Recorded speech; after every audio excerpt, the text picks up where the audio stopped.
Selamat malam jemaat yang terkasih dalam Yesus Kristus. Bersyukur kalau malam ini kita bisa kembali adakan persekutuan doa. Mari kita naikkan syukur buat kebaikan Tuhan.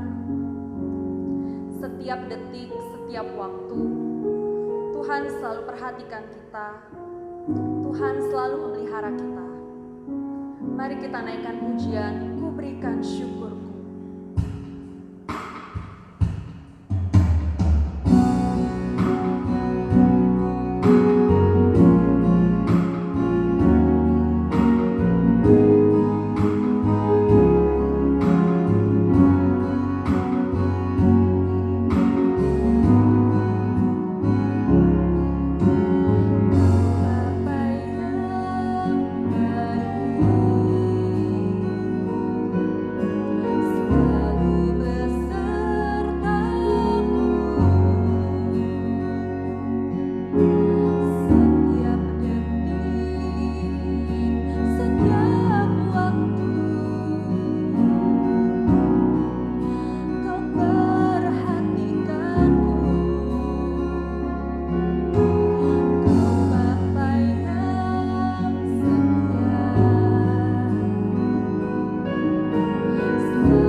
Syukur kalau pada hari ini kami diberi kesempatan untuk mengikuti persekutuan doa secara online.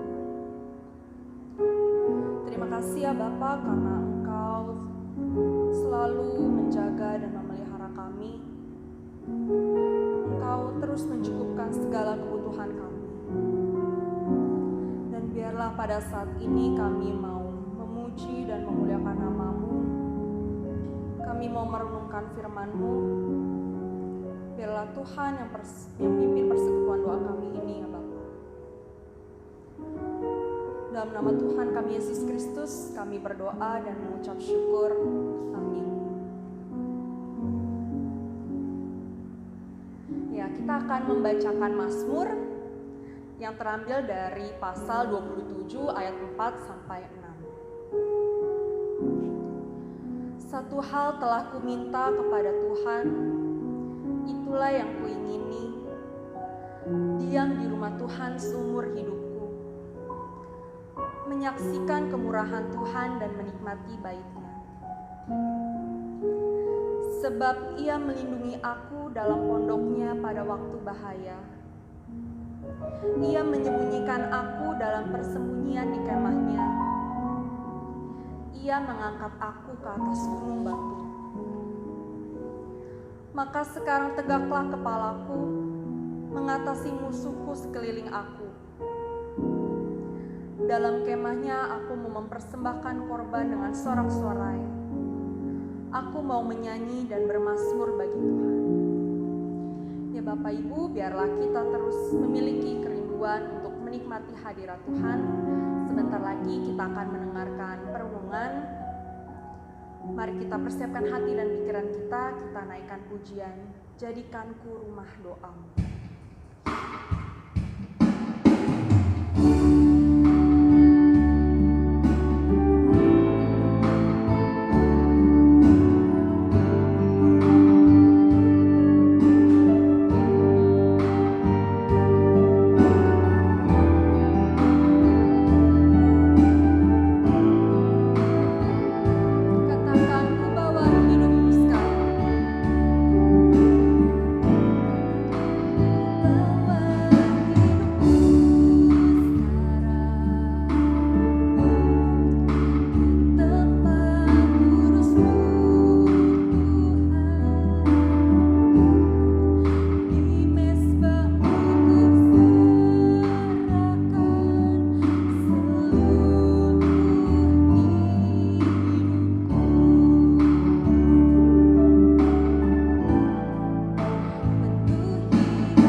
Mari saya ajak jemaat sekalian untuk bersatu dalam doa.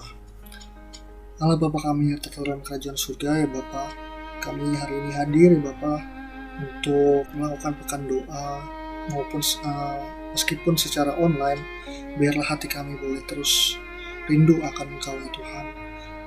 Tolong berkati ya Tuhan, berkati hamba-Mu juga yang akan membawakan renungan, semoga apa yang ingin Kau sampaikan bisa sampai kepada jemaat. Hanya dalam nama-Mu kami berucap syukur, amin. Oke, selamat pagi, selamat siang, dan selamat sore, dan juga selamat malam kepada Bapak Ibu dan teman-teman Jemaat Gereja Kristus. Pada kesempatan kali ini saya akan membawakan renungan.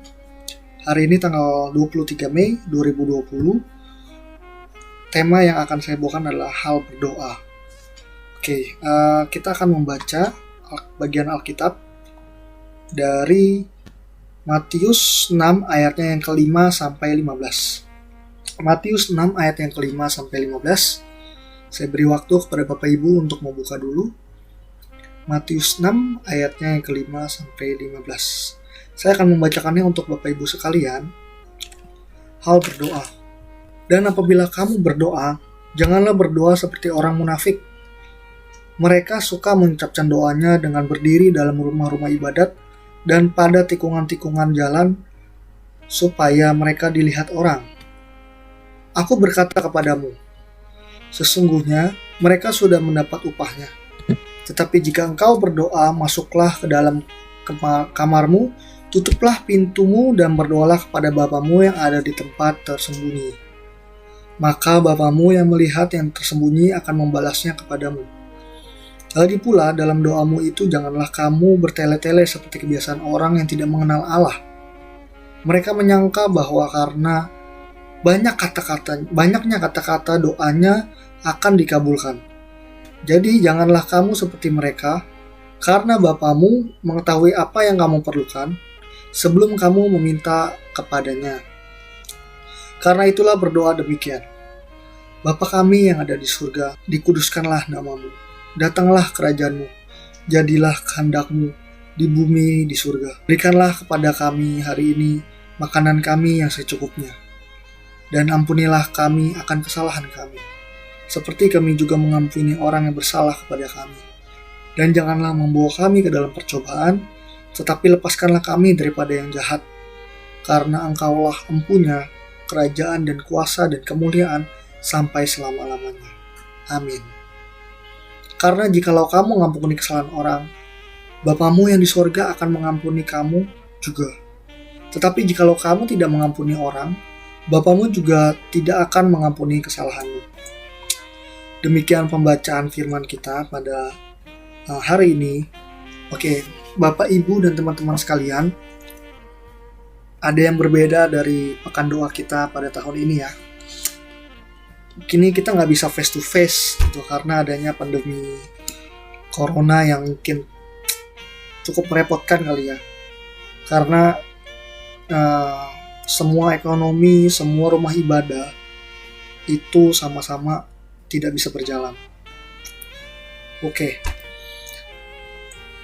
Dalam bagian ini saya membagi dua bagian di dalam bacaan kita hari ini, yaitu dari ayat 5 sampai ke 8 dan ayatnya yang ke-9 sampai 15. Untuk ayatnya yang ke-5 sampai 8 itu membahas tentang dua hal yang dibenci Tuhan di dalam berdoa yang salah.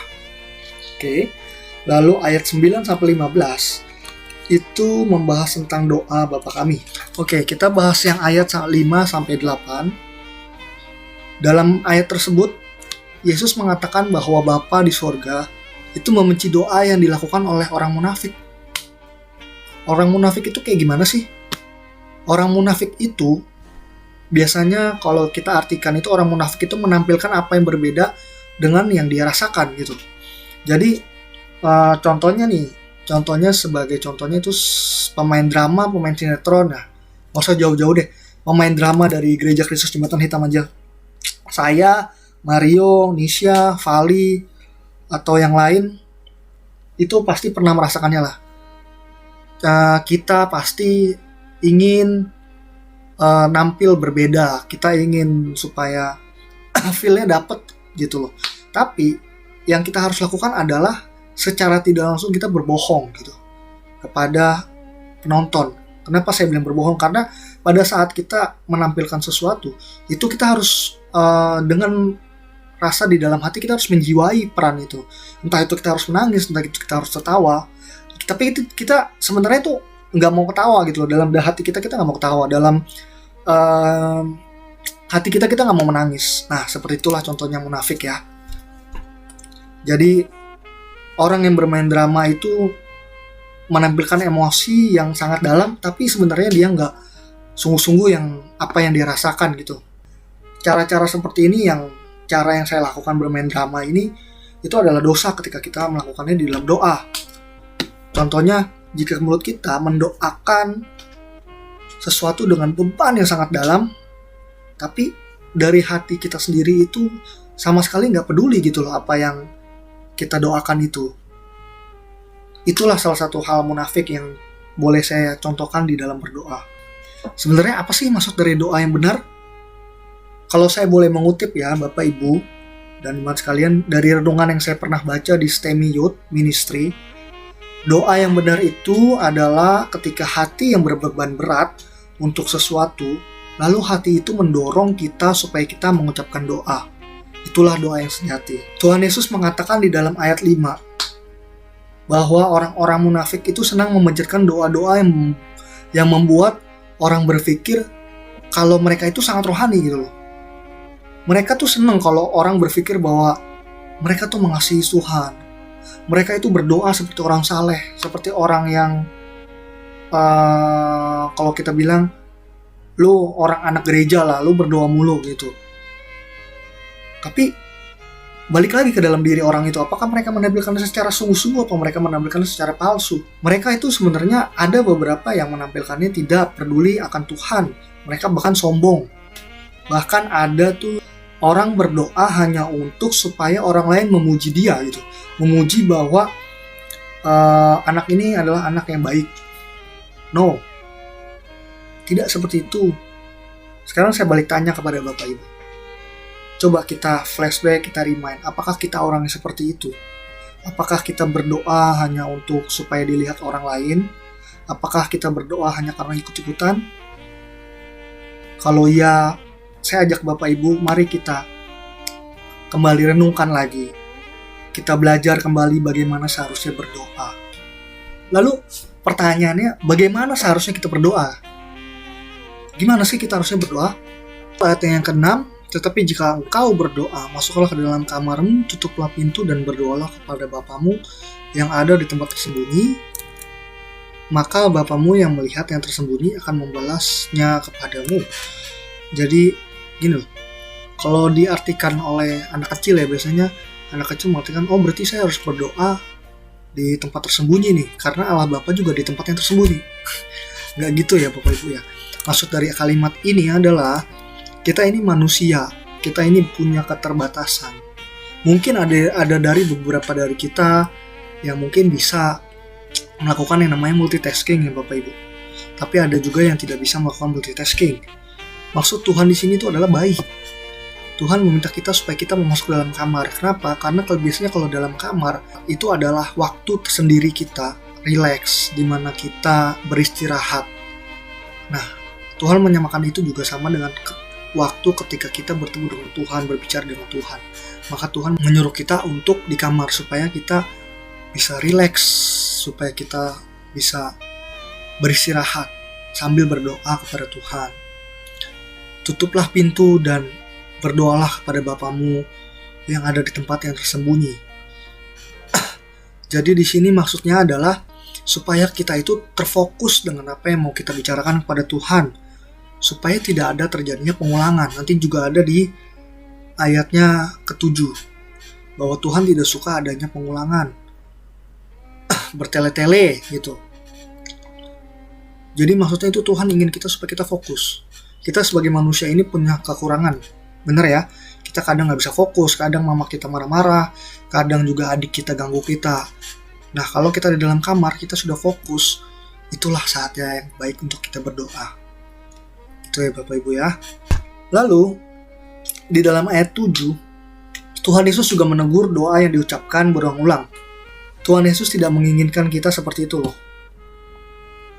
Coba Bapak Ibu dipikir kembali, pernah nggak kita doa gitu, kita ulang-ulang terus. Misalkan nih, kita minta beban kita diselesaikan. Di dalam doa itu kita ada melakukan pengulangan. Tuhan Yesus tuh ingin kita berdoa secara tulus di hadapannya. Dan Tuhan pasti akan selalu memelihara umatnya. Tuhan itu maha mendengar. Jadi kita cukup bilang sekali aja, itu Tuhan sudah dengar. Dan Tuhan pasti sudah menyiapkan rencana yang terbaik untuk kita. Walaupun nggak langsung dijawab doanya, ya Bapak Ibu ya. Jadi jangan kecewa ketika kita berdoa terus nggak langsung dijawab sama Tuhan. Ya intinya kita harus tetap berdoa, tapi jangan melakukan pengulangan di dalam doa yang sama. Gitu. Orang-orang tidak mengenal Allah itu cuma mau berdoa hanya untuk mencukupi kehidupannya. Tuhan mau orang-orang yang mengenal Allah itu menginginkan lebih dari berkat bagi dirinya mereka sendiri. Yaitu mereka berdoa juga untuk orang lain, berdoa juga untuk bangsa, berdoa juga untuk negara, berdoa juga untuk orang di sekitarnya. Jadi nggak hanya mementingkan fokus kepada diri sendiri. Tuhan Allah menginginkan seperti itu. Nah, di dalam ayat ke-5 sampai ke-8 ini adalah bisa dibilang itu sebagai pendahuluan kita untuk belajar berdoa. Berdoa Bapa kami. Tuhan Yesus tidak hanya mengajarkan apa yang tidak dibolehkan ada di dalam doa, tapi dia juga memberikan contoh mengenai bagaimana seharusnya seorang berdoa. Dalam pekan doa kita pada hari ini, ada dua hal yang dapat kita jadikan renungan pada hari ini. Yang pertama, apakah kita selama ini berdoa untuk menunjukkan bahwa kita orang yang saleh? Seperti yang saya bilang tadi, apakah kita orang yang menginginkan pujian? Kalau kita masih mencari pujian dari manusia, atau kita masih menganggap bahwa supaya kita dilihat sebagai orang saleh, maka kita gagal Bapak Ibu. Kita gagal apa? Gagal menghormati Tuhan. Masih ada hal yang lain lagi yang merupakan dosa dalam berdoa. Mungkin ada orang yang gak peduli nih, bodo amat lah, mau dipuji kek, mau apa kek, saya gak mikirin itu. Ada yang seperti itu. Apa yang dia pikirkan?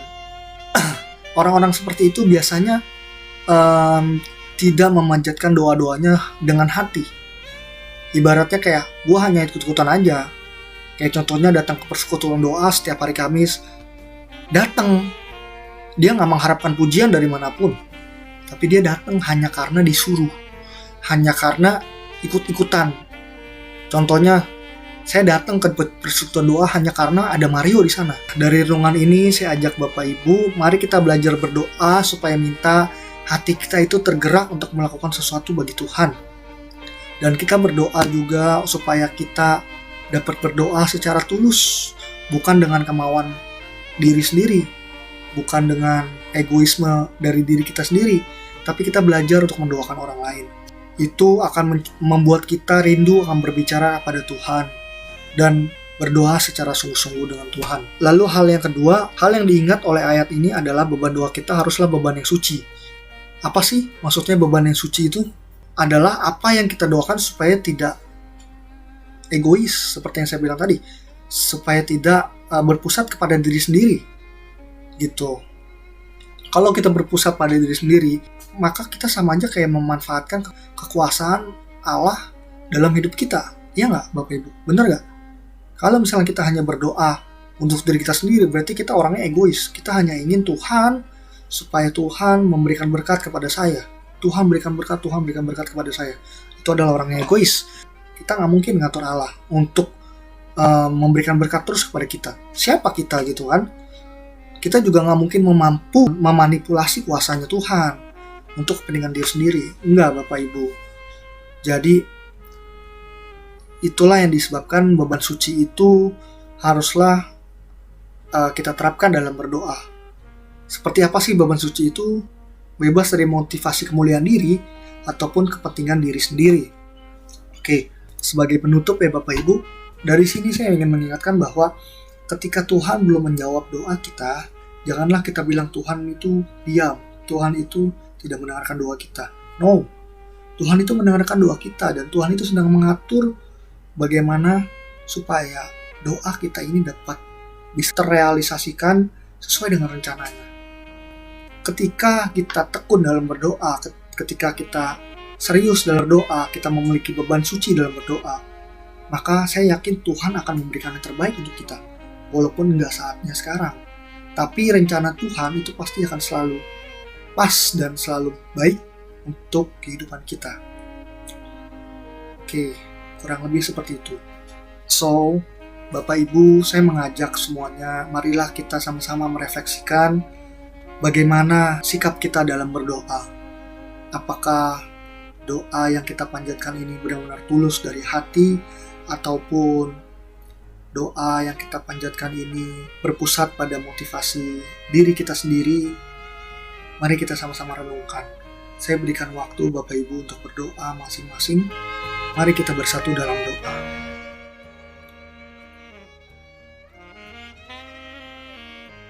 Saya berikan kesempatan kepada Bapak Ibu untuk berbicara kepada Tuhan, berdoa.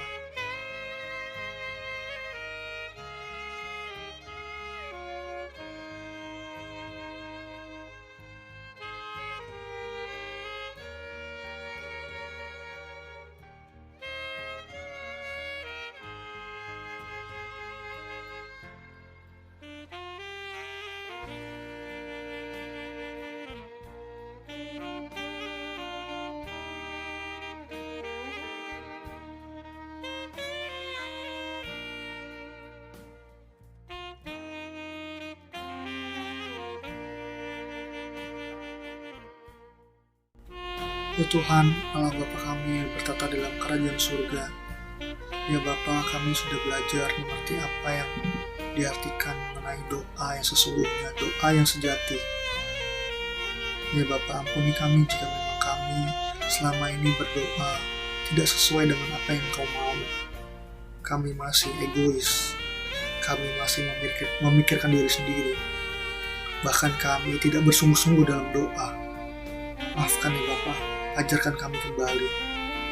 Biarlah melalui renungan pada malam hari ini, kami boleh belajar kembali bahwa doa yang sebenarnya adalah doa yang sungguh-sungguh dari hati, tulus dari hati ya Bapa. Sementara kami akan mengakhiri akan doa ini ya Bapa, berkati kami ya Bapa. Hanya dalam nama-Mu kami berdoa mengucap syukur. Amin. Ya Bapak Ibu, kita akan menaikkan doa syafaat. Sebelumnya mari kita naikkan satu lagu. Dengan setengah suara kita katakan, ya Tuhan tiap jam memerlukan.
wabah ini ya Bapa.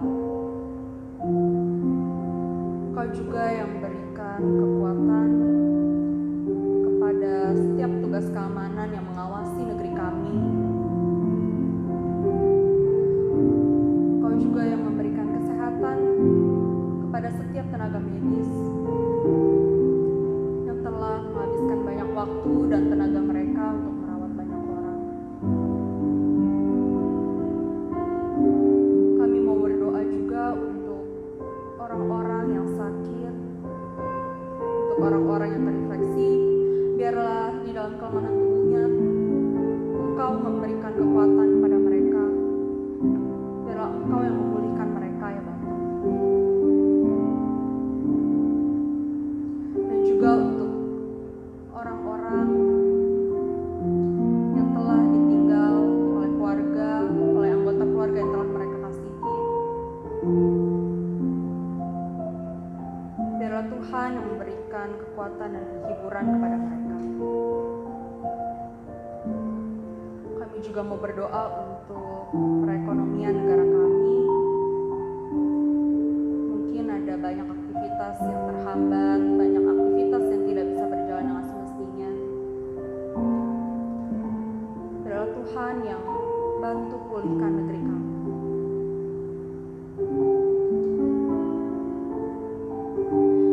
Yang kedua, mari kita berdoa untuk gereja di seluruh dunia.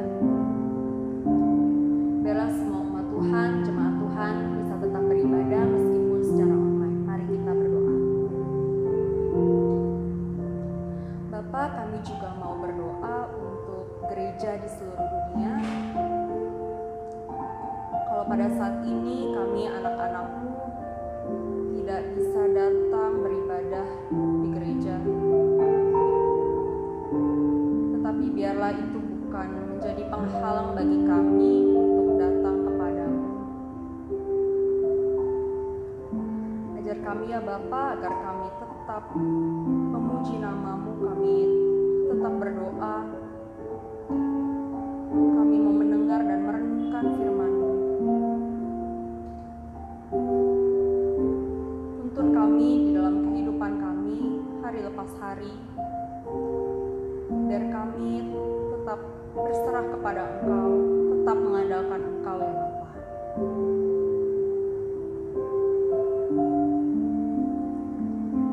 Dan yang ketiga, mari kita berdoa untuk rohaniwan dan jemaat di pusat maupun di pos.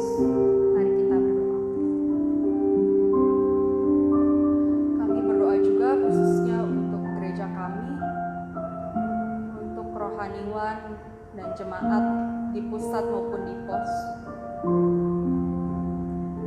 Kiranya Tuhan memberikan kekuatan, kesehatan kepada kami. Biarlah kami tetap semangat, tetap giat melayani Engkau ya Bapa. Kami mau menyelesaikan segala tugas, segala hal yang menjadi tanggung jawab kami.